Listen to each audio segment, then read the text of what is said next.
돌아온 영들 리턴하지.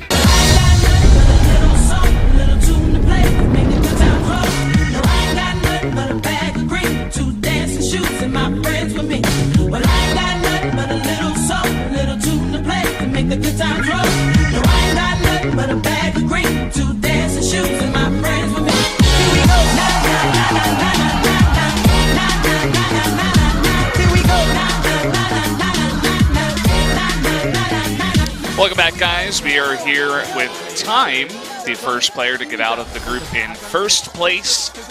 And we are going to have this interview translated for you guys in real time. So let's see what he has to say.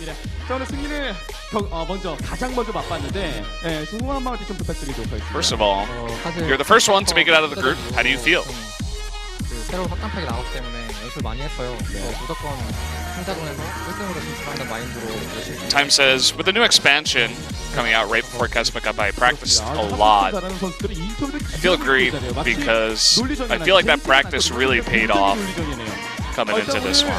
굉장히 많은 그런 경기들이 있었잖아요. 네, 먼저 첫 번째 경기에서 서구 선수를 상대로 꺾어냈고요. 네, 사실 그간 마음고생이 많았을 것 같은데. So there are a lot of matches today. You defeated seogui. 제가 사실 서기님 상대로 How did you feel when you defeated seogui? 그래가지고 서기님 만났을 때 약간 왜 자꾸 서기님 만나지? 이런 생각하긴 했는데 새로 확장팩 나온 만큼 준비 열심히 하면. I was a little intimidated because I had never beaten seogui in a different tournament. But I prepared really hard for him, and I feel like that's the main reason why I got this good result. Interesting he would say that after this initial interview, saying that the player matchups don't matter. Yeah. So talking about the final match, the Rags missing and going in his favor about 4 times.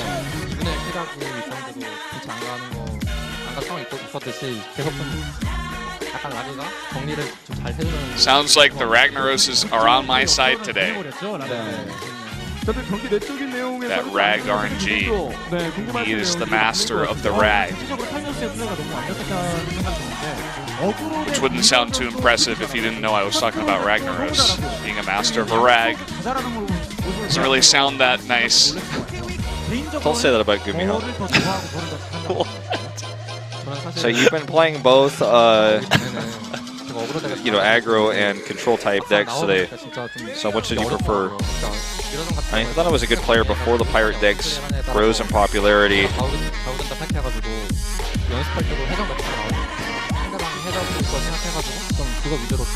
And so basically I was practicing a lot against Pirate Warrior leading up to this. And he does play a lot of Pirate Warrior. He likes the aggro, but he prefers control right now. So, being the first player out of groups, which player in Group B are you most afraid of going into the semifinals? All 4 players in Group B are strong, however, Siri here he said was going to make it out actually. Flurry. So, Flurry and I kind of had a promise with each other we'd both make it out of groups.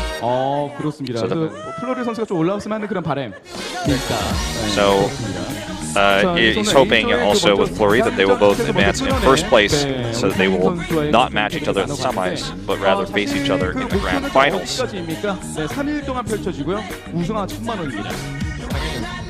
So, what's your goal for the KeSPA Cup? He says obviously to win the whole thing. From that 10 million won.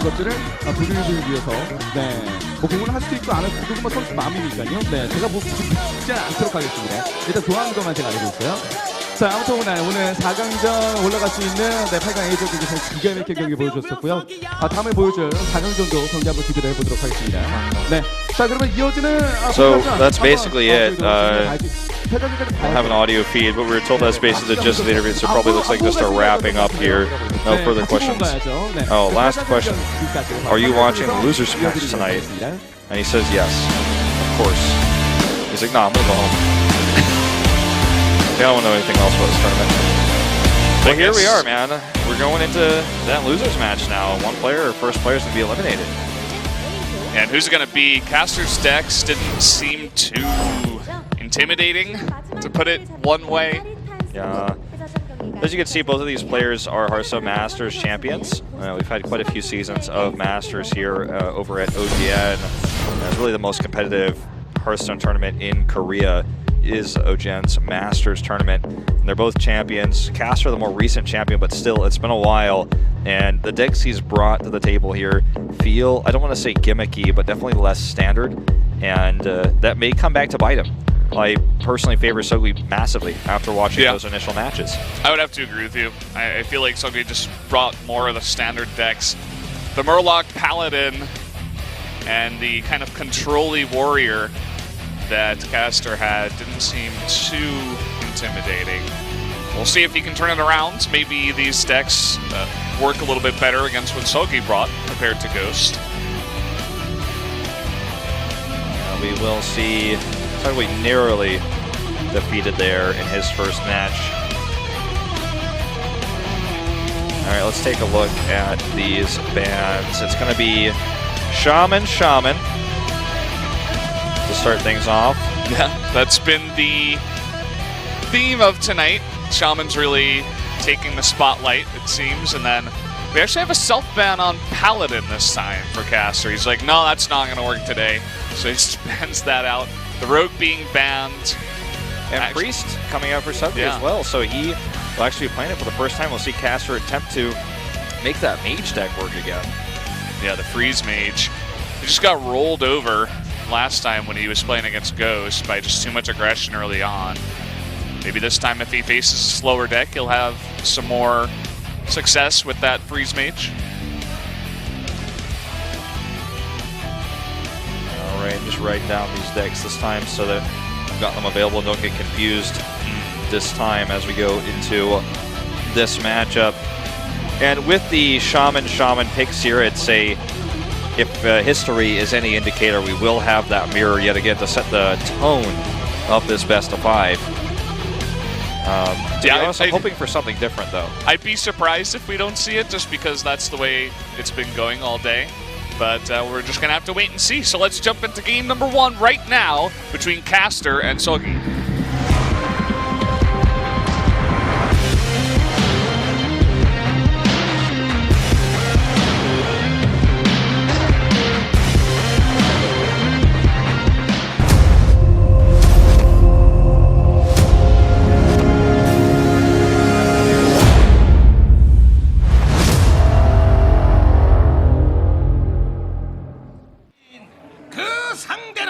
Priest versus Mage, so a totally different setup here. I was hoping to Caster curse it, and that I did. Congratulations. Oh, that's very nice. So it's that Freeze Mage variation again. Obviously, you can't switch decks in groups. And then seogui will bring out what looks to be a variation of Dragon Priest. It could be Reno. We won't know until later on in the game. Reno very strong on the ladder, but Dragon Priest I'd say probably the stronger variation to see in competitive. As soon as we see 2 of the same card, we'll know that it's not Reno anymore. Yeah, I feel like the Freeze Mage should have a much easier time against the Dragon Priest compared to, I forget who it lost to last time. Maybe the Shaman or the Rogue. I think it was Rogue, but I can't remember, to be honest. Castle games there already. Well, this Novice Engineer will draw along with the Arcane Intellect. And when you see out pops the Blackwing Technician. And, you know, at this point, basically, in any other matchup, seogui would want to be trying to grab some draws potentially off of the Cleric, but in this case, he just wants to take this tempo advantage. The Cleric's always there for a draw when he wants it, but he's going to spend the majority of his mana right now trying to get this board. Even if the Doomsayer comes out, he's got Shadow Word Pain, can instantly remove it. And that would put a real big thorn in Caster's side as he's relying on this to buy time. He has Thaurissan coming up soon. Not going to be the play he wants next turn. He also has Volcanic Potion, which won't be able to clear anything, so he really needs this Doomsayer. Yeah, and as you said, it's just trading 2 mana for 2 mana. Card for a card. At least in this case, worst case scenario for him, he gets the draw off of the Loot Hoarder. This can actually be a trade he can take out the Doomsayer with the Shadow Word Pain and then trade anything into the loot order. Probably the Cleric draw. He'll draw first because that's mechanically the correct choice. See if anything better comes up. Pretty unlikely. This Shadow Word Pain this. You can see the pain on Caster's face after that goes down. Not even slightly worried about that Novice Engineer. Yeah, she's just chilling behind her own shield, just like the Fierce Monkey. She's just not as fierce. So, how greedy does Caster want to play at this time? Well, he's already lost his Doomsayer, just so unfortunate. Yeah, and this time he has double Ice Block very early on, so he can play it a little bit greedier. Oh, the Frost Nova he wanted last turn with the Doomsayer. Top decks it, will not have it. It would have, of course, really 2 turns ago, since he did use the draws here. Ooh. He's actually going to go aggressive here and try to mill a card. And count, yeah, he has successfully done so. Will be a burn card for Caster on his next draw. Another Blackwing Technician. Those 3/5s. Oh, the second Doomsayer. Oh man, that could have been great with the Frost Nova. That's massive. Now that the Thaurissan is out, it will reduce the cost of his Frost Novas, but unfortunately those just simply aren't as useful without the Doomsayer. And he didn't play his Ice Block. We're not approaching lethal yet, but we're getting close. It's not a situation where you can ignore Thaurissan because he's not close enough. He's currently got 9 damage on board, 3 in hand. He's not close enough. Draw first. Ooh, gets that Dragon Potion. See you later, Thaurissan. And still a much better board here for seogui, bringing Caster down to 11 health. That Alexstrasza is now 8 mana, so could play it next turn. And he does have the double Ice Block, so we are getting close. He just needs more damage in hand. Right now he's got the Fireball, 1 Frostbolt, Forgotten Torch. Time to do some investigation. And now he knows these cards are not in hand. Gets the Fireball, looking for that direct damage. He'll heal himself to full. Nothing else to do with the last 2 mana. Blizzard.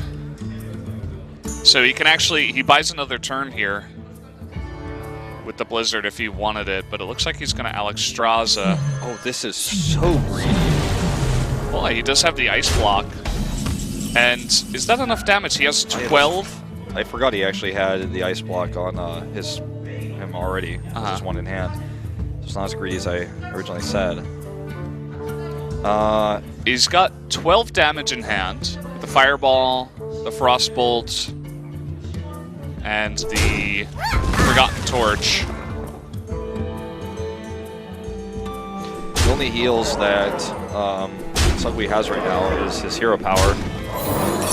We'll pop the Ice Block and then trade with Alexstrasza. He wants to heal up here too, just to make sure. So he's going to go up to 16 now. Another Ice Block will buy 1 more turn. Kobold. Does he have enough damage here? I think he does. Yeah, with Frostbolt in the top deck Ice Lance, that's 11 damage plus Fireball for 7, and that will end the game. So Caster finally finds success with this Freeze Mage deck from 1994. Yeah, there we go. Bringing it back. Freeze Mage. So he will lose that deck for the rest of this matchup, but it gets him the win he wanted. Finally some success for this player. Yep. seogui looking defeated. So Caster really, can be quite happy he had those Ice Blocks.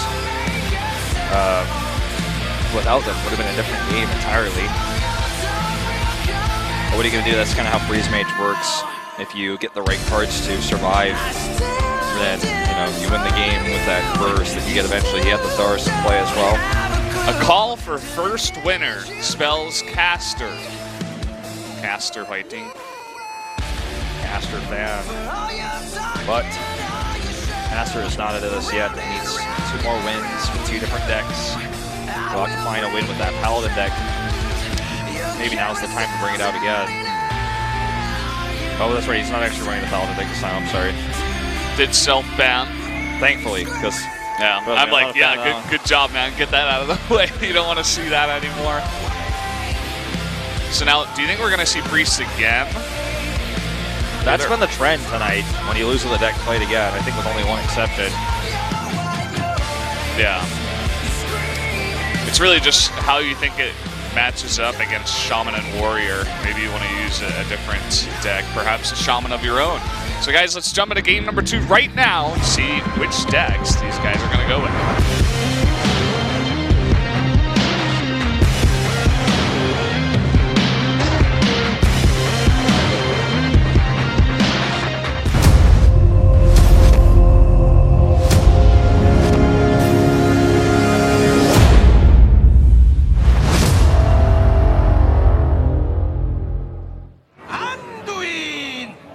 Priest again versus Shaman. 빛이 승리를 불러올 것입니다.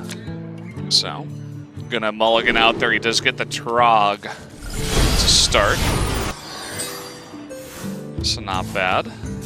Go straight into Jade Claws, picks up Jade Lightning as well. But a very nice start on the side of seogui. Really have to mention that here. We're gonna have the 1/5 Northshire Cleric right off the bat. Gonna coin that out. Yep, he'll buff it, draw a card. He also has 2 Shadow Word Pains, insanely powerful to have to control the early tempo versus a Shaman. And even these Jade Claws won't be able to clear this off. We'll make it a 2/2. To get the 1/1, he's just gonna have to go and try to trade this down. He doesn't have enough damage. And there's another one. Yep, so this is an awkward turn. yeah, no, there's a lot of, he has so many different choices. Even the Ooze is not a horrible choice. He can, well, let's talk about the choices. He can kill the 2/2 with Shadow Word Pain, trade into the Jade because he has another, well, it looks like he's made his choice. He's going to heal, which is like the 5th choice he had. That still clears, and he'll lose this, but he keeps a card advantage, which is going to be the theme, it looks like, in this. And maybe he's looking for that Shadow Word Death because he knows that the Flame Wreath Faceless is something that he's going to face eventually, and in this case it's a more imminent threat than he perhaps even knows. This really, I mean, if you can control the early game by any means with this Dragon Priest, then the big challenges, the big hiccups are obviously going to be the Flame Wreath Facelesses, and if you deal with those, then the game is yours, and you have this card advantage, and you just win it. Essentially, let's take a look at this Priest. Probably running into for those if he does get there. Obviously, the Flame Wreath Faceless is going to come out 2 turns earlier. That's still an option. Okay. Shadow Word Pain finally going to make its appearance here. And he will probably play the Twilight Whelp with that. Playing the Cleric isn't going to get him any draw power right now. He picked up 1 Shadow Word Pain and he's like, nah, not this one. I got to use the other one. This one is better. I actually wasn't paying attention. Did he play the one on the left or the right of his hand? Left. Ooh. Yeah. Just want to play towards but he the picked right. up the right one first. Mind games. Maybe he's just going beyond what we can even comprehend with that choice. He's pretending like he has another card that he was thinking about playing or something. He's like, maybe I have Holy Smite, and I considered using it, but I decided to do this instead. He's like, watch out, caster. Interesting. He's going to go for the trade instead. He may just go face, actually. Oh, he gets the taunt. Taunt is huge. Now he can trade this, and then he gets 2/2. And the Shadow Word will be used on the Flame Wreath, or excuse me, Flame Tongue. There's a lot of flames in this Shaman meta. I think the Faceless would have been the better play just because there's no answer, really, on the side of the Priest. Well, he doesn't know there's no Shadow Word Death, but I still agree with your assessment. but because he saw one Pain played, he's like, okay, well, if I get a Taunt Totem, I can keep this Flame Tongue Totem protected for a long time and get a lot of value out of that. I can play Faceless on the next turn. Right now, there's no... This is what we like to call the awkward turn, right? As we've said multiple times. There's just this clear ability of the taunt with the... what's the... I don't know why I'm losing my words on this guy. The Blackwing Corruptor. He clears the taunt. Then clear one of these. Leaves the Flame Breed. Yeah, it's always awkward when your best play is you taking 9 damage next turn. Yeah. In fact, he also, with this situation, can actually Jade Lightning, grab a 2/2, then hit face twice, and could even, because he's done so much damage, could even trade the South Sea Deckhand into the Cleric because it doesn't really... To deny some draw. Yeah, he's not going to though. He wants the damage as fast as he can. So there you have it. We are going to be seeing this Twilight Guardian coming out. Will get the taunt, so he's buying some time here. He just wants that Shadow Word Death. He doesn't have it. Okay, looking for that spell power. He gets it. Not going to be the hugest swing around, but it's definitely what he wanted because now he can actually clear the Worm Rest Agent to Dragon Egg. That's not going to be too helpful. Yeah, like Sonic's like, what's this card? I was like, oh yeah, that's not in the meta. He would have liked some more damage for sure. Now there's no taunts, and he doesn't even have a dragon. In fact, his Bookworm can't kill anything. I think that's simply game. Well, he can heal, yeah, so he'll survive on board, but it's just, again, not a very good situation here for Seogui.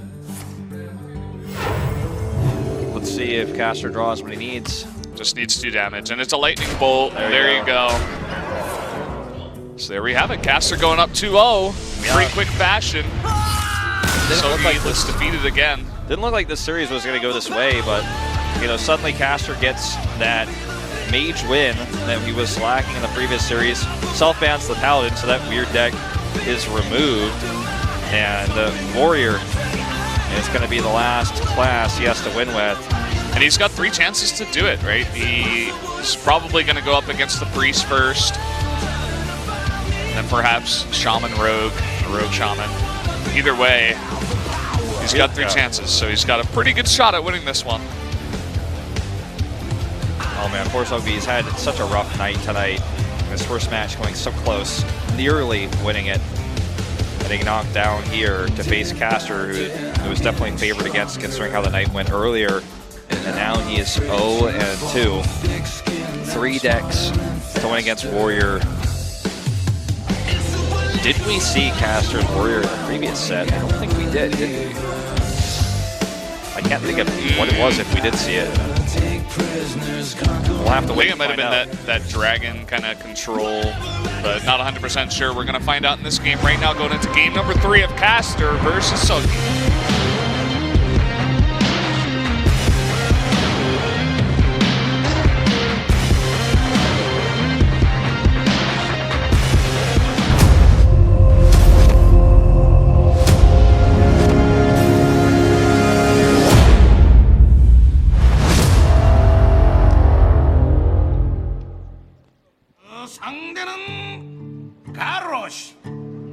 Priest, it is again for Seogui here. Figures if it didn't work against 2, maybe it wins against this. He gets some sort of momentum.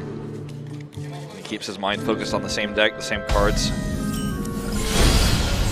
Whether or not we saw Caster's deck before, it is going to be that Dragon mid-range Warrior. It's not going to be Pirate aggro, which we haven't really seen today, which is sad, but everyone who's played it on the ladder is hoping to get some of that flavor of what they're used to in this tournament. It's not going to happen. Look at that. That's a huge start already for Caster. Going to get rid of that annoying 2-3. Does run into a little bit of a roadblock here, but he will get that rusty hook. Yeah, the rusty hook. And the Buccaneer. The Buccaneer who... the Buccaneer is kind of having a hard time. The Buccaneer days. who's like just not doing so well. Small time. Yeah, not as big as his other Buccaneer friends. The Buccaneer just wants to be the Buccaneer that gives the 1-1 to the weapon, but actually just can't and gets +2 only when the weapon's out. He wants to be the one that helps the weapon out, but he's relying on the weapon right now. It's kind of this weird relationship they have. Yeah. And see, now when the ooze comes out, he loses his whole power. That's why he stands small What is time. he even good for? I mean, Oh, this is a great frothing. Oh, he bumped significantly here. only a 6-4 on turn 3, no big deal. Now this would be great if it were a taunt minion, but it's not. It doesn't have Shadow or Death again. And because the only dragon is his Twilight Guardian, he cannot get that, which would be another great opportunity. Looks like he's actually going to draw on Worm Rest here. And I can't blame him for it, to be honest. With what he has now, everything else is inefficient. This is bad too, but he was hoping for something better. Oh boy. This is going very much the way of the first series we had all night. And look at that, he's going to buff it up to 12 damage on turn 4, and there's no answer. Still no dragon. Oh, okay, there we go. There's the answer. Yeah. Blackwing Corruptor will finally deal with this. His health pool is quite significantly reduced, and the Korkron Elite is still alive. In fact, looks like he's going to trade it to grab a 4/4 on this Sprawling Berserker. Out comes the Fairy Dragon, which cannot be removed by any means. Seogui still has a path in this game. There's the Shadow or Death he's been looking for all series long that he hasn't been able to get. I guess he has it for the next Frothing Berserker. So now we have a pretty strong Blackwing Technician. Yeah. And, oh, Draconid gets procced here. That's where he wants to put his death. And gets another Twilight Guardian, so he can actually taunt that up this time. And he will stay alive for the time being. Seogui is playing really fast now. I mean, there was really only one play, but gotta wonder where his head's at after some of these series. Yeah, no, you can see his face. He's like, oh, it's hopeless. Caster also playing really fast.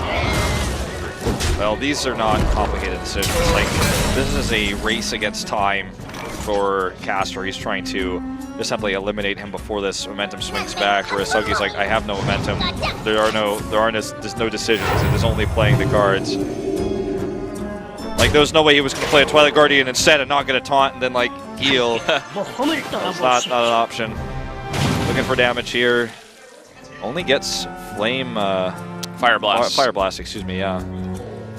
May even go for the Totem for some taunt potential, but I think the guaranteed damage is the more common choice. He considers the Totem, though. He will take the Fire Blast. No Pirate on board, so we'll not actually get a buff from this. Yeah, just a regular one. He goes face again. He's one off lethal. Unless he already swung. Did he swing? I don't think he did. I think he's saving that. Entomb here, not going to be what he wants. He's not going to get taunt. But you basically have to do it. Yeah, you have to. And trade. Yeah, stays with 8. 1 damage off if he gets the dragon to rush it. Wait, no. Actually, if he gets a dragon, he gets the... Oh, that's not even the charge. For some reason, I thought that was Alex Josh's champion. Forgive me, everybody. It's a Ravaging Ghoul, so it's going to help him clear. I was like thinking of it as in if he's going to charge, then he's going to win with a Flame Strike. That's not bad. He cleared the 3/3 heal. Up again.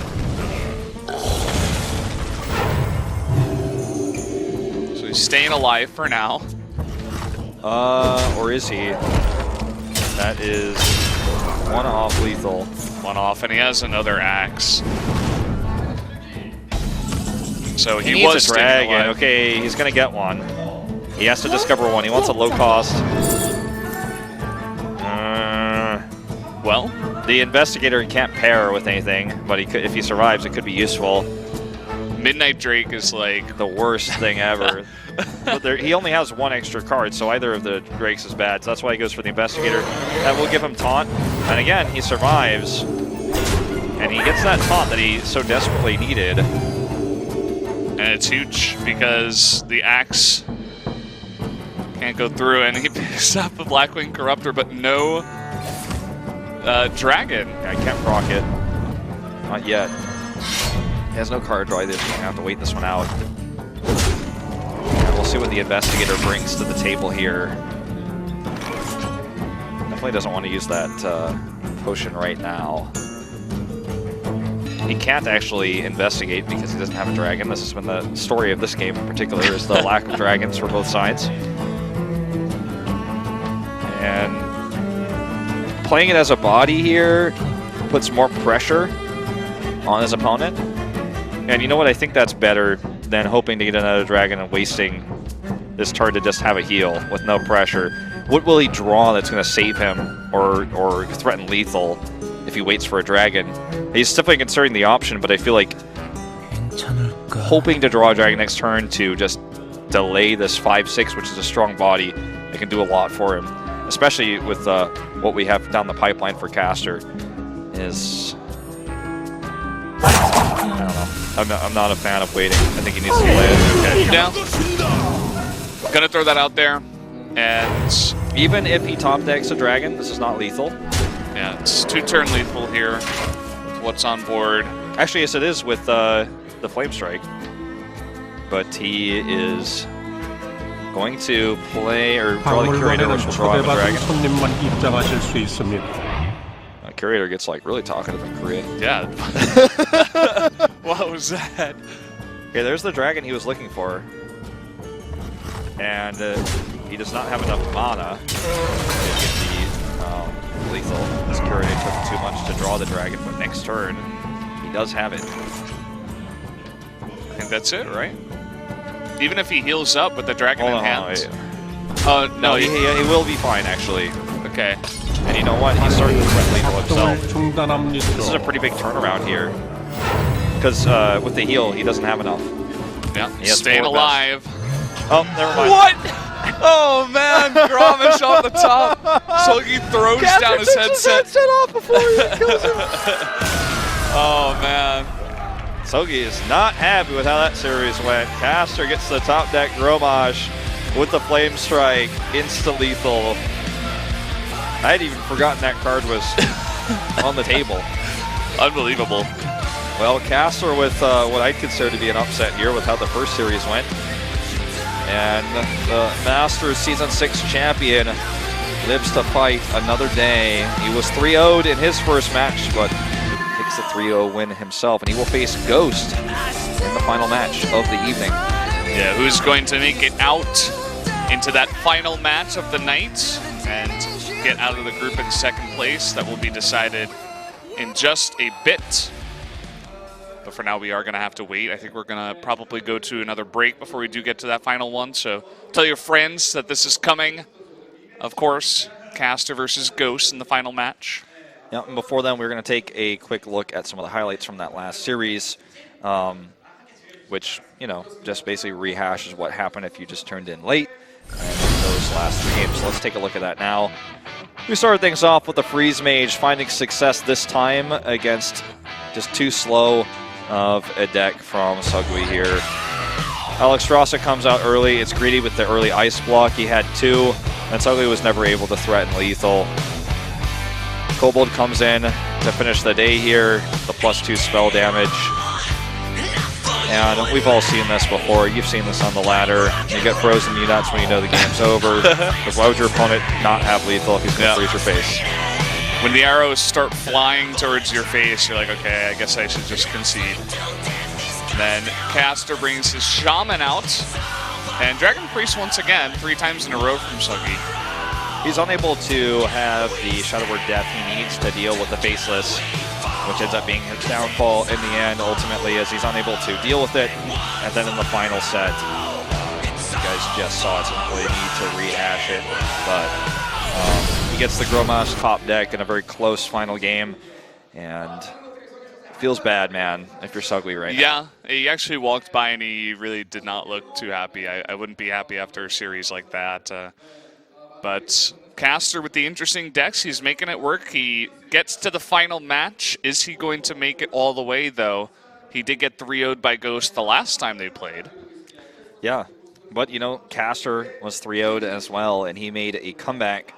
And we can see alterations. I always talk about, you know, we can't change the decks, but we can change which decks are played in our draft. Yeah, very true. So, guys, we're going to go to a quick break. When we come back, it's Caster versus Ghost.